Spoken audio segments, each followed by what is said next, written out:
ঐ বিহুতি আদৰৰ ঐ বিহুতি সাদৰৰ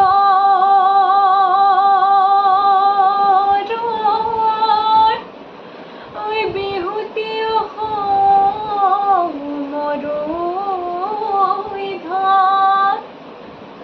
এনুৱা বিহুতি এৰিব লাগিলে ঐ আমাৰো ভাগিব মন গছৰ ডালে ডালে চেনাইতি কহুৱা ফুল ফুলিছে ফাগুনৰ পছুৱাই চেনাইতি মন উতলা কৰিছে কুলি কেতেকীৰো ইননি বিননি ডালৰে কপৌ ফুল খোপাতে শুৱনি এনুৱা বতৰতো চেনাইতি ঘৰতনো মই কেনেকৈ থাকোঁ।